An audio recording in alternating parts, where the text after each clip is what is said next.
Hi, I'm Jessy Carrara, owner of LightGarden Glass Art. I'm going to show you a technique today that is a lot of fun that you can add to your bag of tricks. It's called stamping with mica. This is a piece I just finished stamping. I used sparkle gold on the top, I used super copper on the bottom, and I used a mix of the two in the middle. I'm using a product called Perfect Medium by Ranger. What this is a stamp pad, but it's just an adhesive. There's no ink in it at all. So when you take and you stamp it, it comes off perfectly clear on your piece of glass. I'm using mica powders by Sep Leaf. Not all mica powders are the same. You can buy mica powders at craft shops of various colors, but they won't keep their colors during the firing process. First, you want to make sure your glass is clean. You want to clean your glass with an alcohol-based glass cleaner and make sure all the oils are off. Now, we've all had these rubber stamps laying around from other craft projects. You want to make sure that they are also clean. If they have ink on them, take your alcohol-based glass cleaner and a soft, clean toothbrush and scrub off all the old ink till it's gone.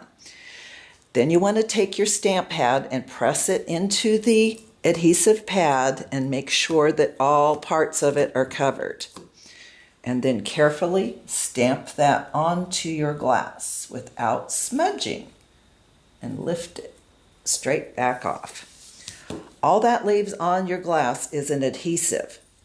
The next thing I do is this is super sparkle, so I just kind of take a big heaping mound and pour it over where I stamped.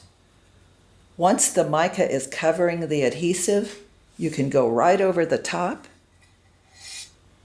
and brush off all the excess. What you see is what you get, so if you don't get it clean enough, that's what's going to be left on your piece.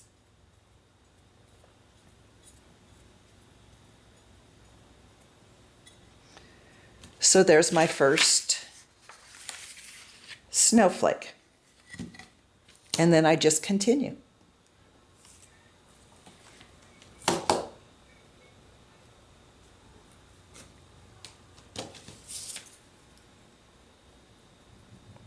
You're actually using very little of the mica, so it doesn't matter if you pour a lot on. It's better than not enough, because if you smear the adhesive, then you're starting all over.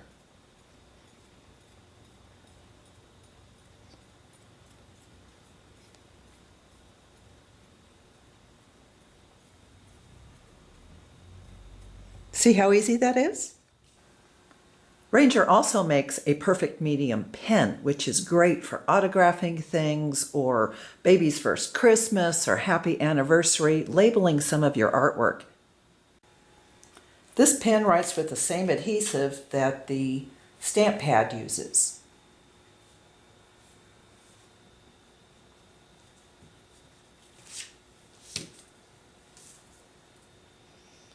So the same technique that you used for the stamping medium works for the pen.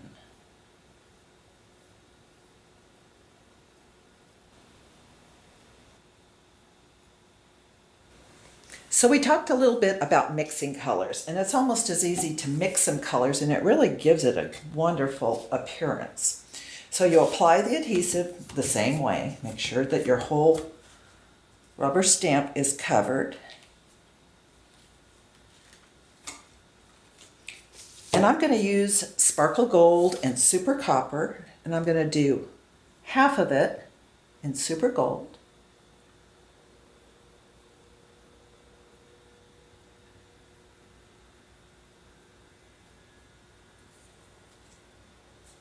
And the other half in super copper.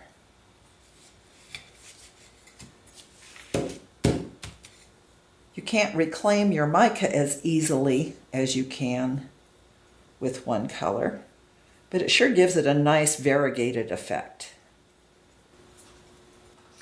So here's a piece that's been fired and slumped. We use sparkle gold and super copper on the leaves. There's a photo fusing decal in the middle. We're going to cover photo fusing decals in another video. This is a fun project. Come on down to a workshop and find out how fun it is. Thank you for joining us. Here's a final tip. You can use your regular firing schedule, but the mica will be brighter the less time it spends at higher temps. So you may want to add the micas in a separate final fuse ranging from 1350 to 1375, depending on your kiln.